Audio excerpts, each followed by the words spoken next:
Abonnez-vous sur notre chaîne YouTube Kadhafi Moumoudi pour ne rien manquer.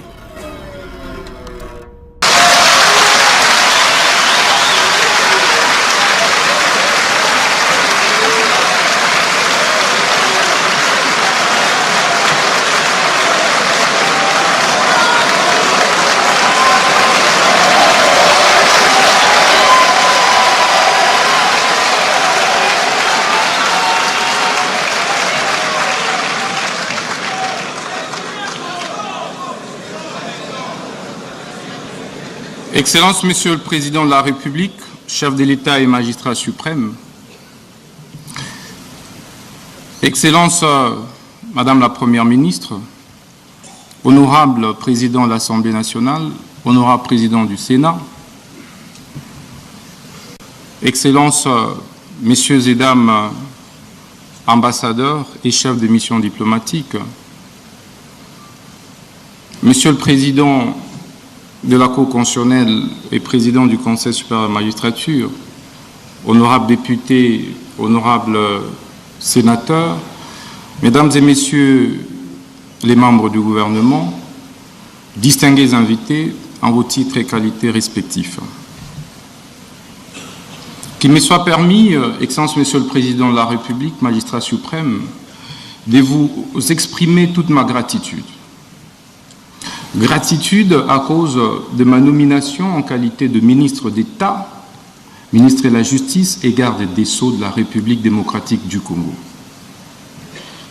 Vous avez risqué, alors que personne ne pouvait parier sur un jeune député issu des rangs de l'opposition politique, afin qu'il se voie confier ces lourds et grands portefeuilles régaliens, celui du ministère de la Justice.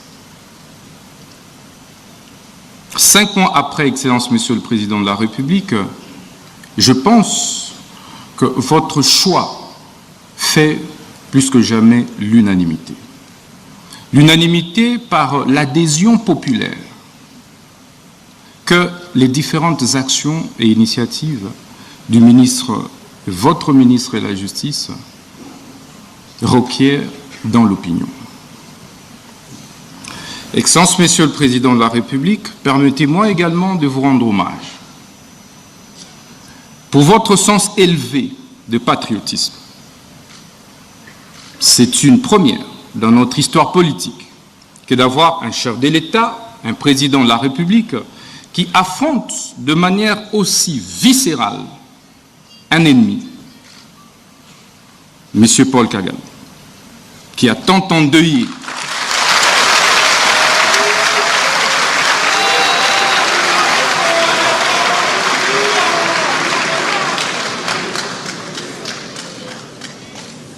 Je disais, Excellence Monsieur le Président de la République, que c'est une première dans notre histoire politique que de voir un chef de l'État autant aimer le Congo, porter autant les aspirations des Congolaises et Congolais, travailler pour la préservation de l'intégrité du territoire national, en ouvrant un front politique, diplomatique, judiciaire clair contre l'agression rwandaise pilotée par ce criminel économique et criminel de guerre, M. Paul Kagame.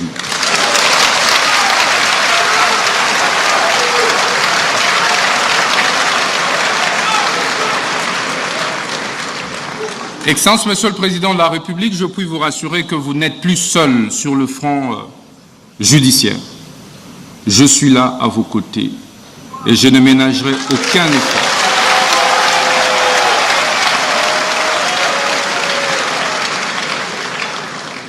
pour que la République démocratique du Congo, au travers de votre autorité, puisse gagner cette bataille injuste, cette guerre injuste et illégale qui nous a été imposée injustement à cause de nos ressources naturelles. Excellence, Monsieur le Président de la République, après cette phase d'hommage,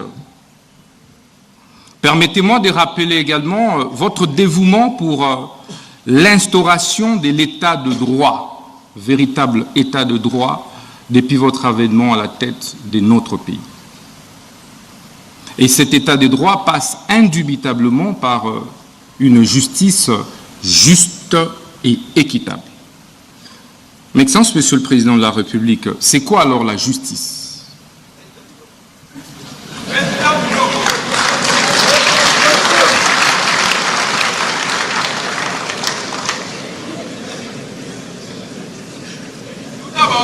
La justice est un terme polysémique, comme l'a dit le bâtonnier national, qui implique un certain nombre d'acceptions. Au-delà de la légalité, elle implique l'éthique, la morale, l'équité. C'est pourquoi un acte peut être légal, mais être injuste, parce qu'il ne comporte pas d'autres acceptions et composantes de la justice. Mais au sens formel, Excellence, Monsieur le Président de la République, la justice devait être comprise comme ce système, cet ensemble de systèmes composés et constitués des corps des magistrats, des avocats, des huissiers, des greffiers, des OPJ, des APG, j'en passe, en vue de créer l'équilibre dans la société, en vue de créer l'apaisement et la paix sociale dans la société. C'est pourquoi, partout au monde, y compris dans notre société, le constituant et les législateurs congolais ont créé ce qu'on appelle la séparation des fonctions pour éviter des abus de la part d'une composante. Vous avez donc le juge qui a pour fonction de dire le droit, et rien de plus. Et sa décision ne peut pas être exécutée par lui-même. Il faut donc un huissier de justice pour exécuter sa décision.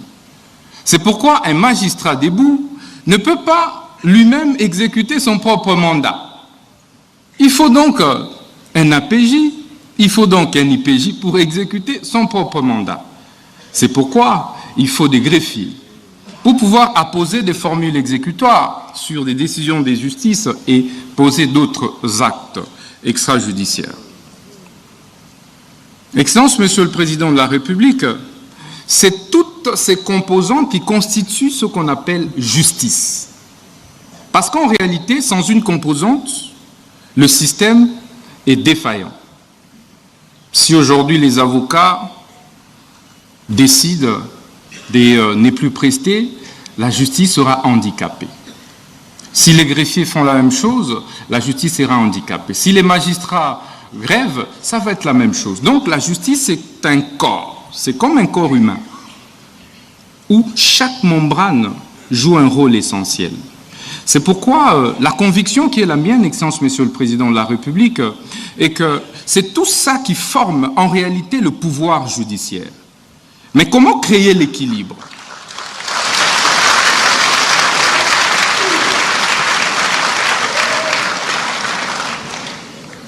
Mais comment alors créer l'équilibre et veiller qu'une composante puisse empiéter sur les fonctions d'une autre composante? C'est ça le rôle du ministre de la Justice. Il faut un arbitre. Il faut un arbitre qui régule. Il faut un arbitre qui voit comment le juge ne peut pas empiéter sur les prérogatives et fonctions des huissiers, comment les greffiers ne doivent pas empiéter sur les prérogatives des huissiers, ainsi de suite. C'est ça le rôle du ministre de la Justice, Excellence, Monsieur le Président de la République. Et donc, le ministre de la Justice ne devrait pas être perçu comme un simple membre du gouvernement de l'exécutif. Il est un pendant entre le pouvoir exécutif et les pouvoirs judiciaires. Excellence, Monsieur le Président de la République, ceci veut dire donc le ministre de la Justice veille à la bonne application des lois et textes réglementaires au niveau de la République. Le ministre de la Justice veille sur les exécutions des décisions des justices. Les ministres de la Justice veillent sur la protection et préservation des droits et devoirs des citoyens. Il se rassure, Excellence, Monsieur le Président de la République.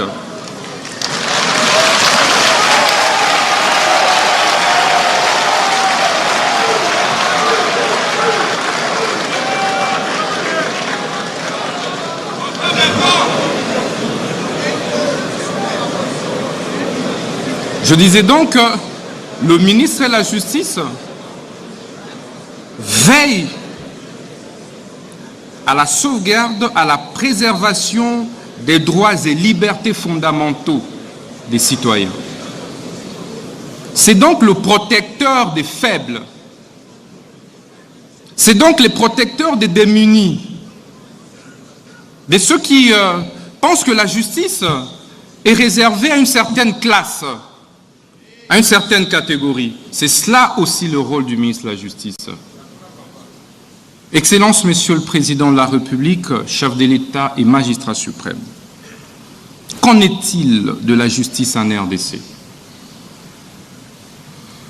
Le constat, vous l'avez plus d'une fois fait, mais nous l'avons également fait après notre nomination par votre auguste autorité. 7 Congolais sur 10 sont insatisfaits de la manière dont notre justice est distribuée et administrée.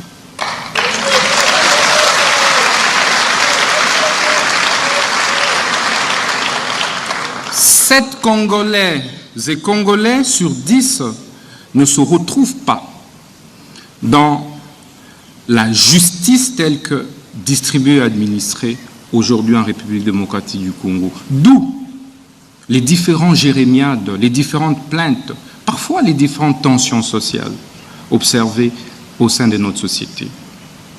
Mais quels sont certains mots observés depuis que nous sommes ministres de la Justice?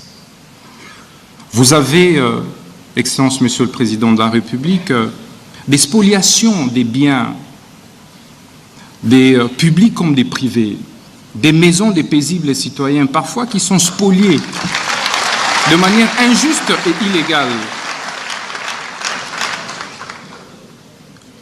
90% des plaintes que nous recevons résultent des spoliations des maisons des particuliers. Vous avez des arrestations arbitraires. Excellence, Monsieur le Président de la République. Parfois qui ne respectent pas les normes, les délais, qui sont pourtant prescrits par nos lois et par la Constitution. Vous avez la surpopulation carcérale, où dans des prisons, des prisonniers sont entassés tels des sardines, et parfois certains en meurent par étouffement.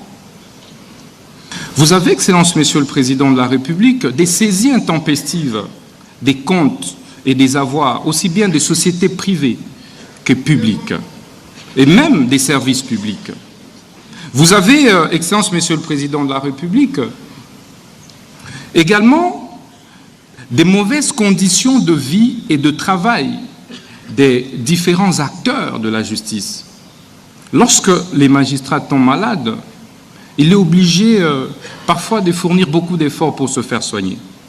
Lorsqu'un magistrat meurt, ils sont obligés de se cotiser pour pouvoir enterrer l'un des leurs.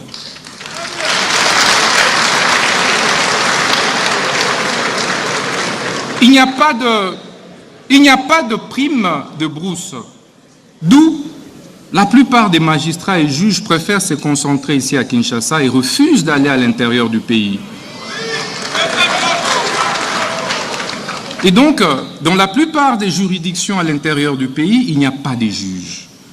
Il y a une insuffisance des magistrats. Et donc, la justice n'est pas bien dite à l'intérieur du pays. Mais cela est dû aussi aux mauvaises conditions de travail, aux mauvaises conditions de vie de ces magistrats, parfois qui prennent d'énormes risques pour ceux qui acceptent, Excellence, Monsieur le Président de la République. Ils n'ont pas de moyens de mobilité.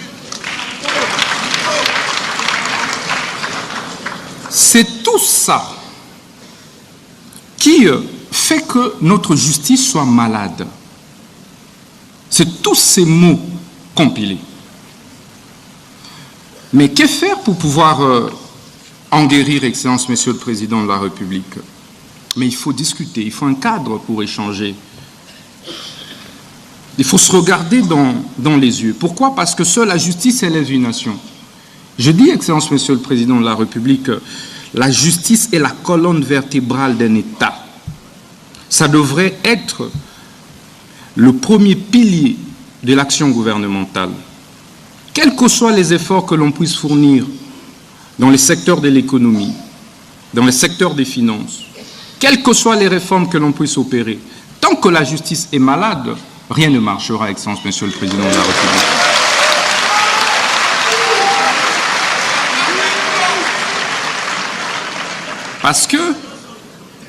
Parce que l'impunité, les détournements, la corruption ont malheureusement élu domicile au sein de notre justice. Et il sera ainsi difficile de pouvoir impulser le développement de notre République sans toucher de fond la réforme de la justice. Donc, il nous faut du courage, il nous faut de l'audace, puisque nous n'avons que ce pays, de nous regarder en face et de nous dire les problèmes c'est à tel niveau et la thérapie est là. Et accepter que cette thérapie soit administrée de manière ferme, claire et sans faille, Excellence, Monsieur le Président de la République.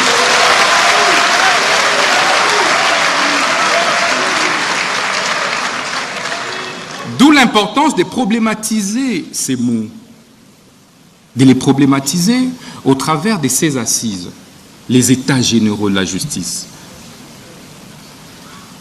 Ces États généraux qui interviennent, Excellence, 9 ans après ceux qui ont été organisés en 2015, sont une première du genre pour votre Excellence, depuis votre avènement à la tête de ce pays.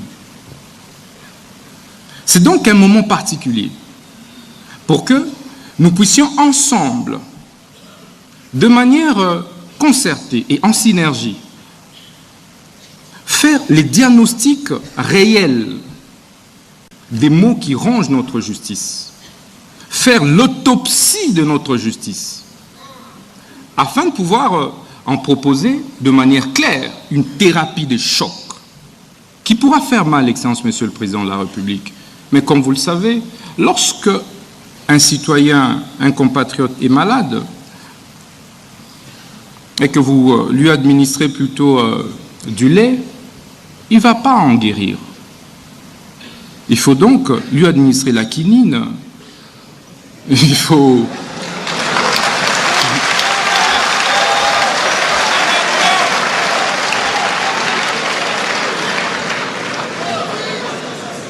Excellence, Monsieur le Président de la République, lorsque vous avez une plaie et que vous mettez du sucre sur cette plaie-là, elle ne va pas guérir. On ne met pas du sucre sur une plaie. Ça fera mal, mais il faut administrer de la thérapie des chocs. Ces assises, Excellence, vont se dérouler du 6 novembre au 13 novembre. Et ils ont été organisés et sont organisés en 3 phases. La première phase a consisté, évidemment, comme le président de la Cour constitutionnelle et le président du Conseil supérieur de la magistrature l'a dit, en l'évaluation des États généraux de 2015. Ça a déjà été fait à Zongo, dans le Congo central. La deuxième phase, qui constitue, Excellence, Monsieur le Président, la particularité de ces États généraux, ce sont les consultations populaires. Contrairement aux dévanciers, ces États généraux ont requis l'implication, la participation du citoyen lambda, de la maman maraîchère, du justiciable de la rue, de cette femme veuve, de cet enfant orphelin, mais victime d'une spoliation de sa maison parce que son père est décédé et qu'il n'a donc aucune protection, et que les oncles sont arrivés, et que certains avocats sont intervenus, et que certains juges, certains huissiers, certains greffiers sont intervenus pour pouvoir participer à l'expropriation ou spoliation de cette maison. Voilà la victime de la justice que nous avons associée à ces consultations. Et troisième phase, sont ces assises proprement dites, qui vont se dérouler ici, dans ce majestueux cadre de centre financier, et qui vont se clôturer le 13 novembre au Palais du Peuple. Pourquoi parler du peuple? Parce que la justice est rendue au nom du peuple et exécutée au nom du chef de l'État, que vous êtes devant l'espace suprême. Excellences, Monsieur le Président de la République, depuis notre avènement au ministère de la Justice, nous avons mené quelques réformes courageuses. Des réformes et des actions, des initiatives parfois douloureuses. Parfois, nous nous sommes posé la question, doit-on continuer ou reculer? C'est ici les lieux de vous remercier, du fond du cœur. N'eût été votre soutien immanquable, je démissionnerai du gouvernement, Excellence, Monsieur le Président.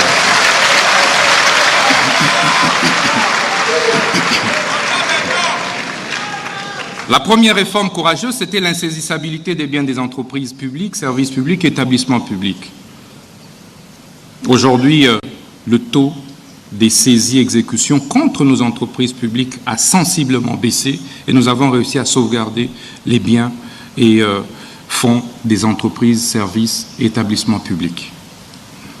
Excellence, nous avons également instauré ce qu'on appelle en droit étranger la caution judiciaire pour éviter que n'importe quel quidam puisse déranger les entreprises qui acceptent de venir investir dans notre République, qui faisaient l'objet de beaucoup des plaintes et souvent fantaisistes, et doubler, Excellence, des condamnations parfois exorbitantes, à des astreintes exorbitantes, à des dommages-intérêts parfois mirobolants, qui ont fait que certaines entreprises puissent fermer et quitter la République. Pourtant, on ne peut pas créer de l'emploi sans investisseurs privés.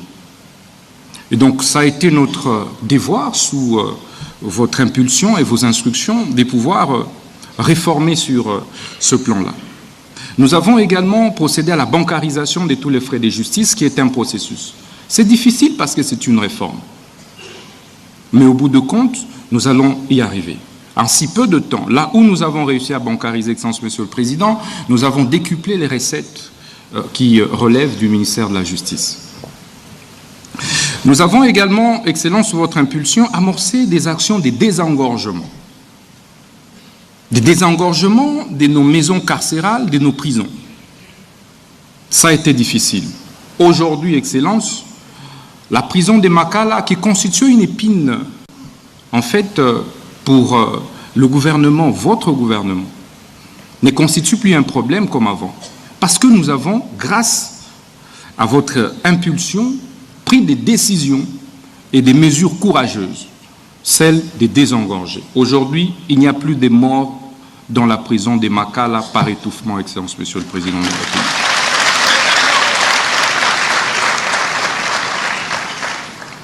Nous nous sommes également employés, Excellence, à assainir les exécutions des décisions de justice. Il y avait trop de désordre.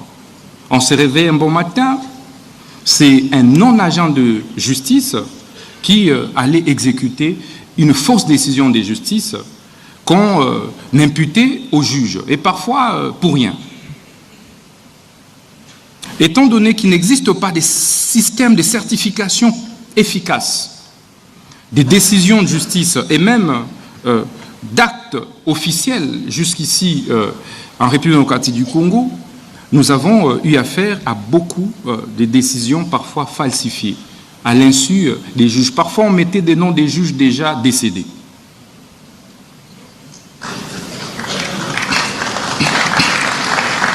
Excellence, Monsieur le Président de la République, aujourd'hui, les taux des exécutions barbares dans la ville de Kinshasa a systématiquement baissé.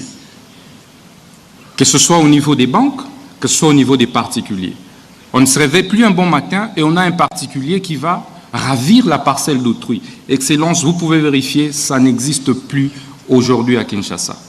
Depuis notre nomination comme ministre de la Justice et garde des Sceaux, parce que nous frappons fort lorsque nous nous rendons compte qu'il y a un réseau des mafieux qui s'emploie à pouvoir commettre des bêtises.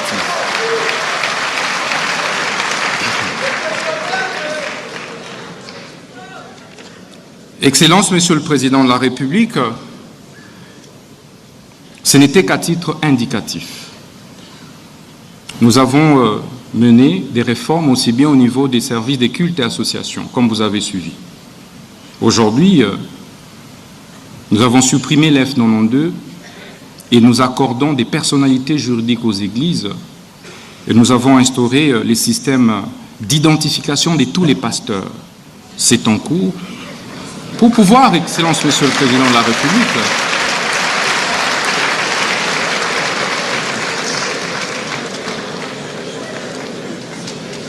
Excellence, pour mettre fin à cette floraison, parfois aussi des faux pasteurs qui pilulent et qui, malheureusement, contribuent dangereusement à l'immoralisation de la société. Nous allons donc exiger un permis de culte pour tout celui qui devra se présenter devant ses paroissiens ou ses fidèles. Excellence, Monsieur le Président de la République, vous permettrez de ne pas abuser de votre temps pour chuter. Les États généraux que nous sommes en train d'organiser, ce n'est pas un lieu de confrontation, d'affrontement entre le ministre et les magistrats et les huissiers et les avocats, les citoyens et les magistrats. C'est plutôt un cadre des prises de conscience collective, des remises en cause systémiques et systématiques, des pratiques que nous avons observées pendant des décennies et qui malheureusement ont démontré leurs limites et ont détruit notre système judiciaire. C'est qu'ensemble, en travaillant main dans la main, que nous allons parvenir à redresser notre justice. Ce n'est donc pas une initiative du ministre de la Justice, encore moins du gouvernement, mais c'est une initiative collective. J'invite donc les uns et les autres à travailler de telle manière que nous puissions avoir des recommandations qui puissent déboucher sur des réformes courageuses. Celles qui pourront toucher, pourquoi pas, à la révision de la Constitution.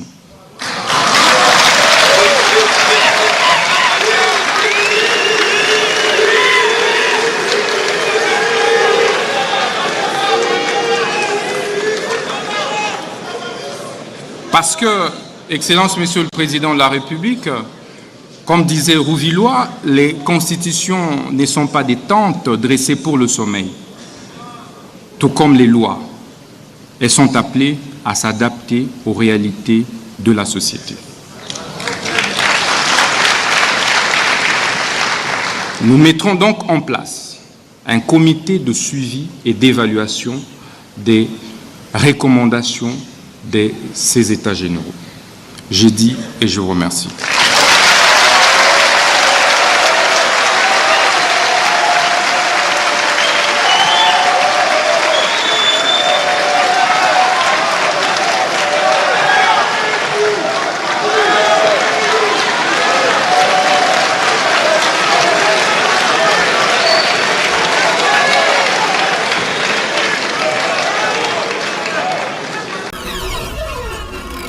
Abonnez-vous sur notre chaîne YouTube Kadhafi Moumoudi pour ne rien manquer.